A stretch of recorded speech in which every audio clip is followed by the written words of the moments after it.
Hello chess fans, this is Rick from Chess to Impress with the first video of the year 2021. So let me take this opportunity to wish you all a very happy new year.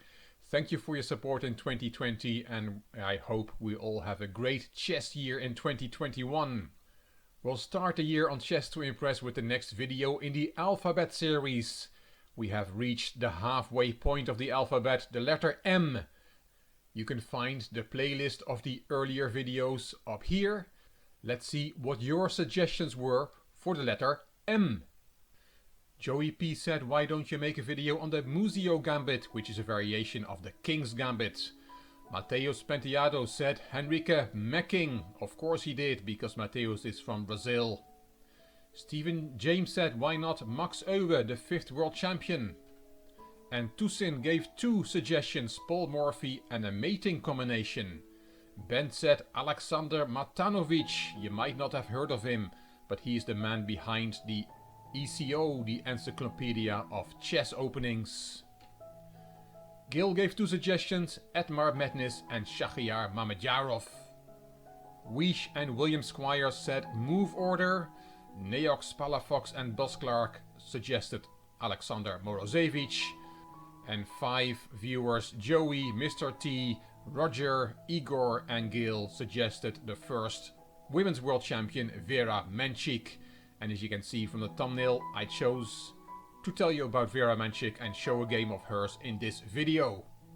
Vera Frantsevna Menchik was born on the 16th of February 1906 and passed away on the 26th of June 1944 at the age of 38.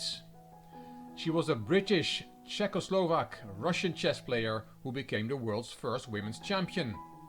She competed in tournaments with some of the world's leading male chess masters with occasional successes, including 2 wins over future world champion Max Euwe.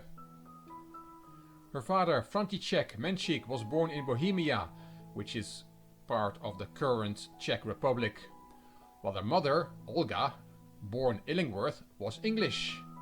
Her father was the manager of several estates owned by the nobility in Russia, and his wife was a governess of the children of the estate owner. Vera was born in Moscow in 1906 and her sister Olga was born 1 year later. When Vera was 9 years old, her father gave her a chess set and taught her how to play. When she was 15, her school club organized a tournament and Vera came second. After the Russian Revolution, her father lost the house where the family lived and the marriage broke down. Her father returned to Bohemia and in the autumn of 1921, Olga and her daughters went to Hastings in England to live with Olga's mother. As Vera spoke only Russian, she hesitated to go to the local chess club, but at last she joined the Hastings Club. She became a pupil of Grandmaster Geza Marocci from Hungary, and in January 1926 she won the first Girls' Open Championship at the Imperial Club in London, with her sister Olga coming third. Vera won the first Women's World Championship in 1927 and successfully defended her title 6 times in all championships held during her lifetime, losing only 1 game while winning 78 games and drawing 4. These World Championships were all held in tournament format. Vera is the longest reigning Women's World Chess Champion in history, having held the title for 17 years, till her untimely death. She represented Russia, Czechoslovakia and England in these 7 events.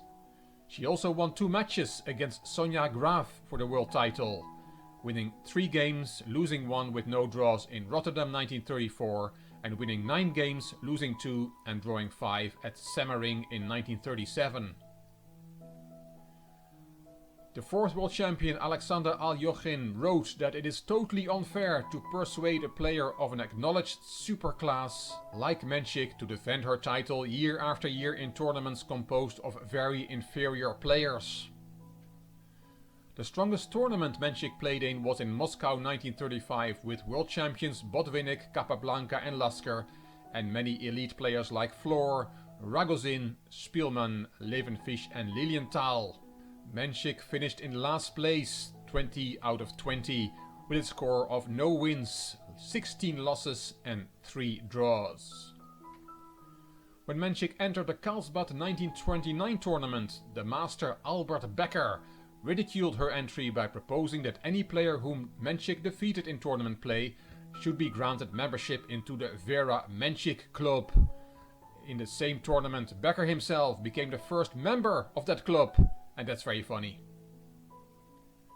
In 1937, Menchik married Rufus Henry Stretfield Stevenson, 28 years her senior, who was subscriptions editor of the British Chess Magazine and later honorary secretary of the British Chess Federation.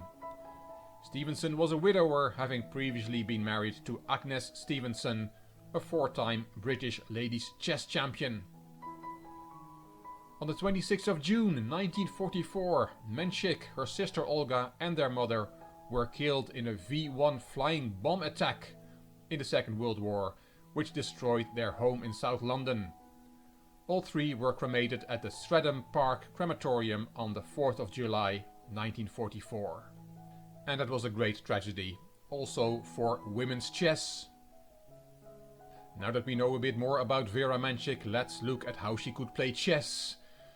I picked a game from one of those matches she played against Sonja Graf, the second one held in 1937. It is the 13th of July and it's game 14 of the match held in Semmering, which is a town in Austria. Sonja Graf was originally from Germany, lived in Argentina when the Second World War broke out and later moved to the United States of America, to California.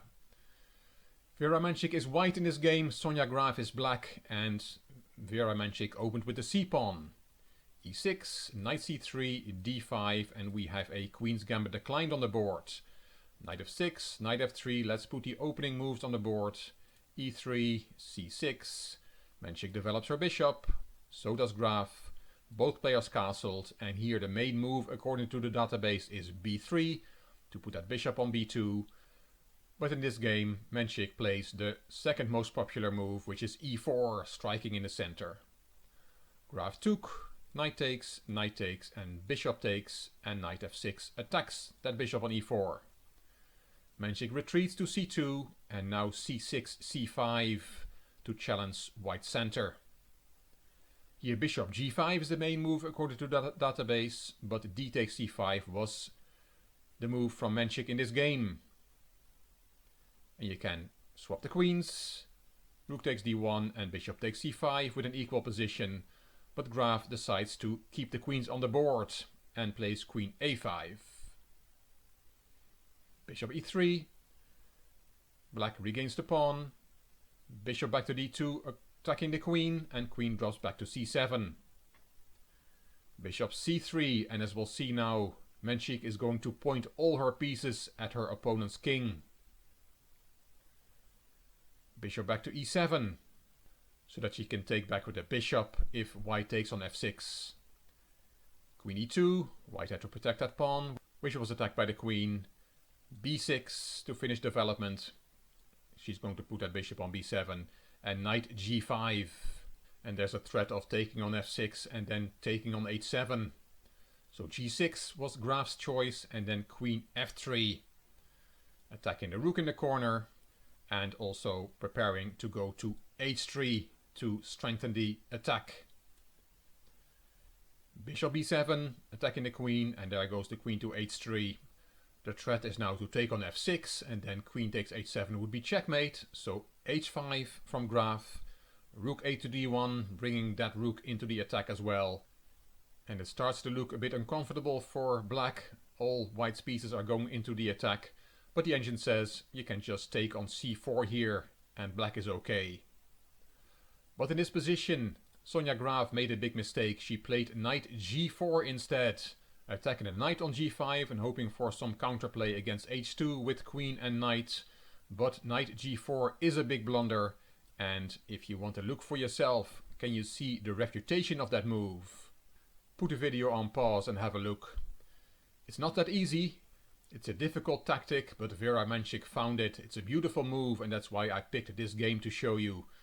The refutation of knight g4 is rook d1 to d7. What is that? And this is such a strong shot that actually Sonia Graf resigned here. There is no defense against white's threats. What an amazing shot from the women's world champion. So what does rook d7 do? That rook is unprotected there. What if we just take it? What happens then? Well, then we see a checkmate on the board with a beautiful, spectacular queen sacrifice. Queen takes h5. Did you find that? If you take the queen, then bishop h7 is checkmate. Very nice checkmate with two bishops and a knight. If you don't take the queen but take the knight, then queen h8 is checkmate. This bishop is protecting the queen. And if you play knight f6, defending against both checkmates on h7 and h8, then there is bishop takes f6 and mate on the next move. There are too many mate threats. So let's go back. After rook d7, you cannot take that rook. Let's try something else. Let's try queen c6, and we might have a counter threat with queen takes g2 in some variations. And that's why the queen sacrifice does not work here. Queen takes h5 is a big blunder because of queen takes g2 checkmate. But now we see the other point of rook d7. Yes, you can save your queen with black, but that bishop on e7 is just hanging. Rook takes e7 is the best move here, and white has won a piece. And has a winning position. Her attack is still raging.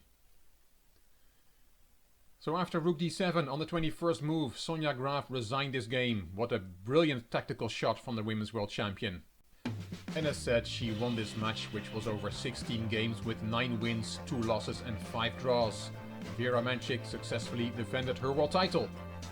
The next video in this alphabet series will be about the letter N, and I hope you will let me know your suggestions in the comment section. If you liked this video, please give it a thumbs up, please subscribe to the Chess to Impress channel, and please leave a comment. I will read them all and I will reply to them all. If you liked the video, it would be great if you could share it on social media by clicking the share button on YouTube. You can find me on Instagram, on Twitter and on Facebook. This is Rick for Chess to Impress. Thank you for watching.